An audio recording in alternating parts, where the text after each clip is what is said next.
Good evening. Welcome to the Complete 540 virtual neighborhood meeting. My name is Catherine Lorbacher, and I'm the Complete 540 community contact for the North Carolina Turnpike Authority. While we wish we could be with you in person, thank you for joining us virtually. Tonight's agenda is shown on the screen. I'll introduce our speakers and key project contacts. We will receive a short overview of the North Carolina Turnpike Authority and the Complete 540 project, go over construction activities in your area, and then answer any questions. Joining us this evening to help answer questions, we have a panel of the project team from the North Carolina Department of Transportation, the Turnpike Authority, and the Lane Blythe Joint Venture. I would like to introduce Dennis Jernigan, Director of Highway Operations with the North Carolina Turnpike Authority. Dennis is in charge of construction for the Complete 540 project and spent 25 years with ncdot before joining the Turnpike Authority over 4 years ago. Let's begin with an overview of the Turnpike Authority. Dennis, please take it away. Thank you, Catherine, and good evening to everybody. And I wanted to start off by echoing something that Catherine said, and that is that we would much rather be doing this meeting in person. Prior to the pandemic, we had the opportunity to meet a lot of our new neighbors along the corridor, and we enjoy doing that. We like to share information firsthand with you, so you absolutely know you're getting the latest and best information. But there are obvious reasons why we can't do that tonight, and so we do appreciate you joining us in this forum, and we are thankful for the technology that allows us to do this and to share information with you. So as Catherine said, first of all, I'll start off with just a little bit about the Turnpike Authority. Turnpike Authority was created in 2002 by the General Assembly, and since 2009, the Turnpike Authority has operated as a business unit of DOT. And the Turnpike Authority is involved in all projects across North Carolina that involve tolling, and we'll talk a few minutes from now about just which ones they are. But we're not just about building a facility and collecting tolls. Our goal is to provide a great motorist experience, but we also want to improve travel quality for those not only on Turnpike facilities, but also elsewhere. And we do a lot of collaboration with DOT in research and as an example of that, we have research and pilot projects on wrong-way driving on 2 of our facilities, and research on pavement marking. In last fall and winter, we did some research with some different kinds of pavement marking and some different ways to install those pavement markings on the Triangle Expressway. And we also, within the last couple of years, since the beginning of 2017, we have been involved in the connected and autonomous vehicle circles, trying to help advance that technology as well. So with that, let's talk about some of those projects that I just mentioned across North Carolina. So Catherine, if you will advance, please. So the next slide here, what you're going to see on the left in the green boxes, you see Triangle Expressway, Monroe Expressway, and I-77, and those are facilities that are open for travel. So Triangle Expressway, you're most likely familiar with, it's in your area. Monroe Expressway is a bypass of Monroe and a few other municipalities just east of Charlotte. And the I-77 express lanes is a public-private partnership for median express lanes north of Charlotte down into Charlotte. And we are involved in that we collect the tolls.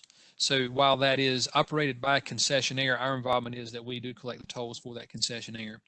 The blue projects that you see, or the blue boxes that you see in the middle of your screen, Complete 540, obviously a project in your area, and one we're going to talk about tonight. And on the bottom, I-485 Express Lanes is a project that is currently ongoing on the south side of Charlotte in the median of I-485. And then the white boxes in the bottom of your screen and to the right, starting at the right, Mid-Currituck Bridge, US 74 Express Lanes, and I-77 South Express Lanes are projects that we are involved with, we, the Turnpike Authority, but are in different stages, various stages of development at this time.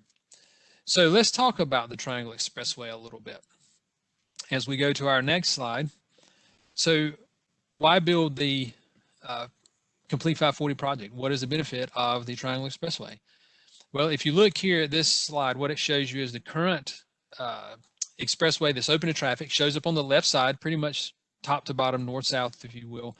And it's identified there where it says Triangle Expressway open to traffic. It extends from I-40 on the west side of Durham down to NC 55 around Holly Springs. And then the phase 1 project, which is ongoing right now, extends from NC 55, where the current terminus is, over to I-40 there in the edge of Johnston County. So why build this? Well, for motorists who are traveling from points south and east of Raleigh who want to go west, you have to go into the downtown Raleigh area, a lot of urban congestion, a lot of closely spaced urban interchanges. And if you're traveling in the opposite direction from west of Raleigh to points south and east, you still have to, if you stay on 40, which is the logical route, you have to encounter that same congestion and those same, especially during peak hour, a lot of impact during peak hour. But what Complete 540 does is it offers a travel alternative to, once it's completed over 40, it will offer an alternative to bypass all that. You will not have to go into all that congested area where people are trying to get into and out of Raleigh for work or to get home from work or just trying to, the restaurants and whatever you're going to in downtown Raleigh. And so, again, it offers a travel alternative, but it is not just for people who are traveling points east and west of Raleigh. There will be, once we finish construction, 17 interchanges along the corridor, and those will be identified on these circles. And so if you live at any point along the corridor and nearby one of these interchanges, you can use the portion of the expressway that benefits you. Maybe that's your daily commute, maybe it's your Black Friday shopping, whatever it is. And so you don't necessarily have to travel the entirety of the corridor. So our next slide is going to talk a little bit more about phase 1, which you see there at the bottom, and it's going to show you that phase 1 is made up of 3 different projects. Even though we call it phase 1, phase 2, of course, is on the right. It's the gray area that you see over there that will complete the loop, and we show that as R2829. But phase 1 is comprised of 3 projects, which you see here on your screen. From NC 55, where the Triangle Expressway terminates currently, is called the R2721A project, and you see that label on the bottom of your screen. That's how we identify it. And it extends from NC 55 over to just east of Pierce Olive Road.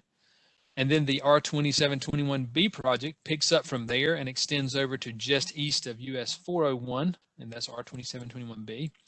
And then the big project, which is where you are located, is just east of US 401 over to I-40. When you see that big blob of blue, that's a pretty significant interchange there because we have US 70, I-40, and NC 540 coming together in the same place.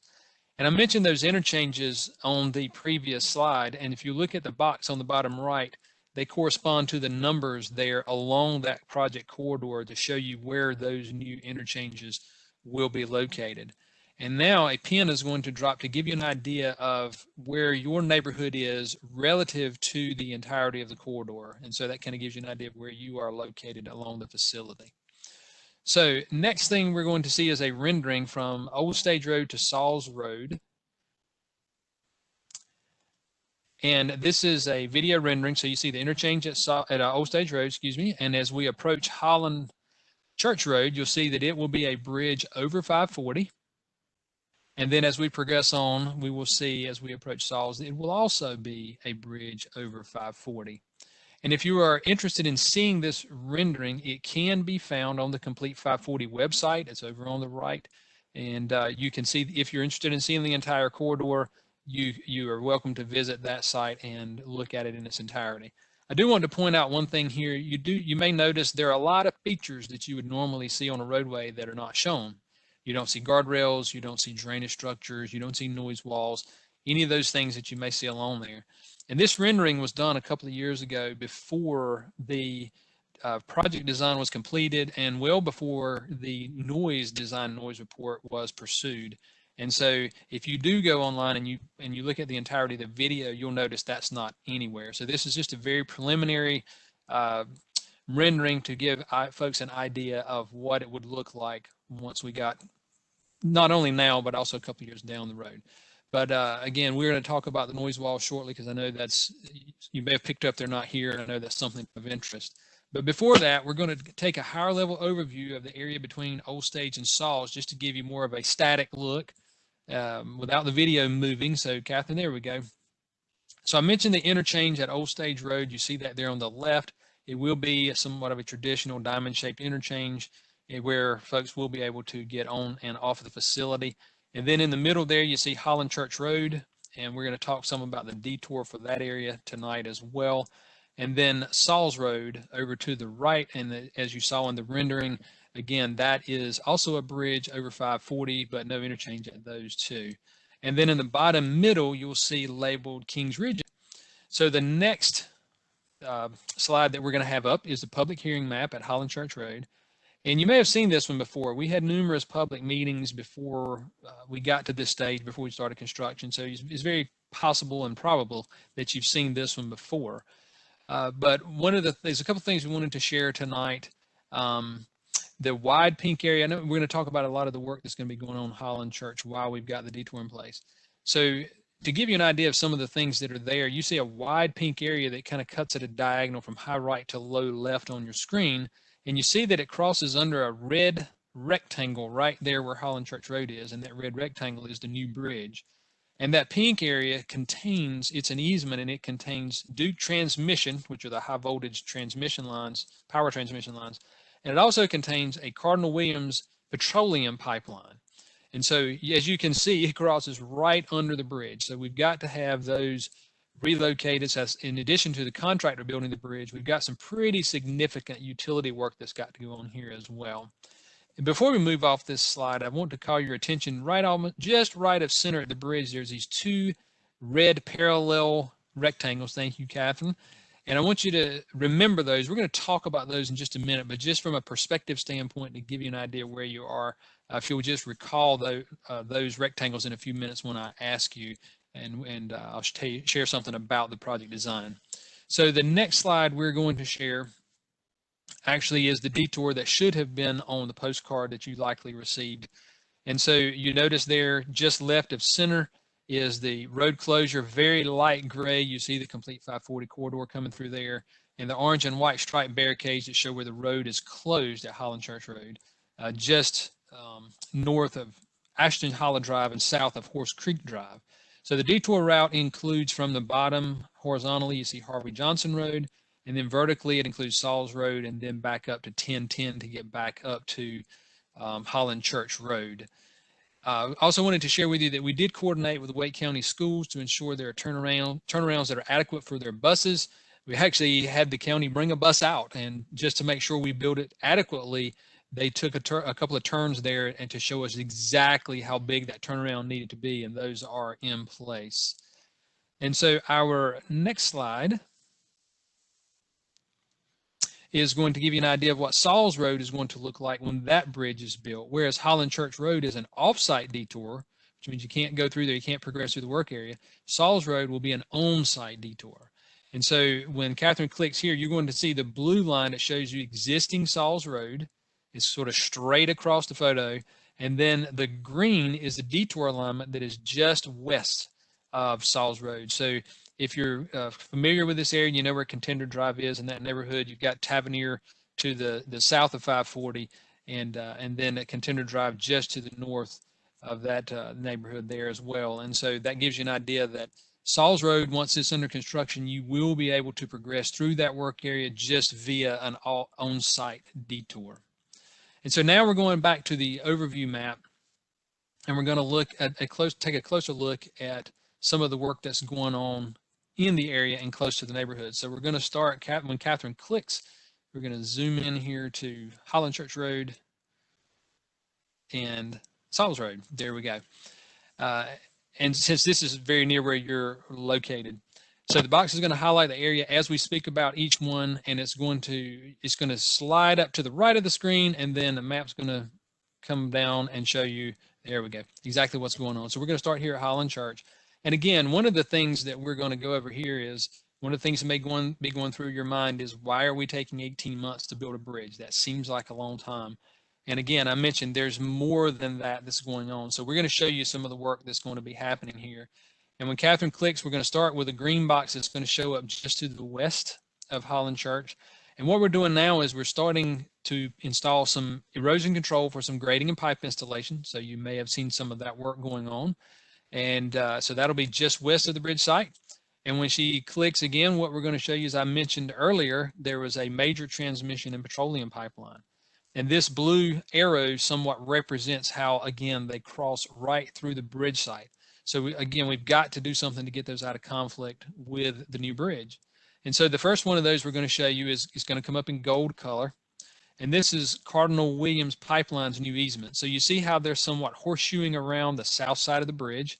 So we're working through getting them property rights so they can do that and getting their work in order so they can get started hopefully sometime around the first of the year. So then the next thing we're going to see, the next animation is going to be the embankment that's got to go in for that relocation. One of the things that our geotechnical borings found for this location is that the soils are compressive, which means that the more weight you put on them, the more they settle. And so what you don't want to do is put a petroleum pipeline in this area and then put embankment on it and it settle and it starts creating unintended stresses on that pipeline. And so what the contractor has done is, you may have seen this, he has placed embankment or fill or an earthen embankment here in this area to go ahead and give that area a chance to settle out, let some of that settlement go ahead and occur. And then after a specified amount of time and after it's been determined that a lot of that settlement has occurred, then Cardinal will come back in the spring and they'll start installing their pipeline. And again, that will preserve their pipeline better and make sure that it doesn't result in any unintended stresses. And then the next thing we've got to do is to get Duke out of the way. And so you're going to see here in our next animation that this is the easement that we're looking to preserve for Duke. And again, it's a major high voltage power line, so it's a significant effort for them to relocate. And what we're going to do now is we're going to put all that on the screen at one time just to show you, not to confuse you, but to show you there is a lot of work that has to be done. And the one thing you don't see here is the bridge construction. So in addition to all this, this has got to occur before the contractor can actually start his bridge work. And so that hopefully will help relay to you why we have an 18-month detour at this particular location. So the next area we're going to show you is just west of Highland Church Road, and this is an extension of that green box that you just saw that's to the left. And again, if you look in the top right corner, you can see that our white box has moved from over Highland Church just to the left or the west. And this is an extension of that same work, grading and pipe installation that is getting ready to start right here. And the next slide we're going to look at, we're actually going to move to the east. We're going to move to the east of Highland Church Road. And what you're going to see with the animation is, and now is when I'm going to ask you to recall those bridges. The public hearing map, and we had the white arrows that were pointing up and down to the red parallel bridges. And now what you see is you see bridges that are on a radial design. So the bridge configuration has changed here, but this is the area that I was pointing to earlier. So this bridge construction is actually ongoing. You may have seen that before we put the detour in when you were driving by, but to give you an idea of what's going on in this region. And now the next slide is going to be the areas just east of here that go up, head up towards Sauls Road. Not quite to Sauls Road with this particular slide, but this is the area where the animation is going to show you right there. So we actually have grading and pipe installation that is ongoing in this particular area. Now, I mentioned noise walls earlier when we were doing the rendering, and we showed you the rendering. I mentioned that. And we recently concluded the study for this section of the project. And this area of the project, as you know, Kings Ridge is west of here. It is west of Highland Church Road, back between that and Old Stage Road. And so this area does not meet the criteria for a noise wall. But to give you more information on that, we actually have a speaker from NCDOT's Noise and Air section, and his name is Tracy Roberts, and he is going to give you some more information on our noise policy and that noise criteria. So Tracy, if you will. Yeah, thank you, Dennis. As Dennis just said, we just recently completed a detailed traffic noise study for this section of the 540 project. That study was done in compliance with the state's traffic noise policy as well as federal regulations. In that policy and those regulations, they spell out the criteria that have to be met in order for the state to build a noise wall. One of those criteria is what will the noise levels be at various distances out from 540 at residential land uses. And we use a model to do that because we're predicting future noise levels. In this case, the future is 2040. That's what we call a design year. And that model is loaded with traffic, the speeds, different types of vehicles, heavy trucks, and we run it.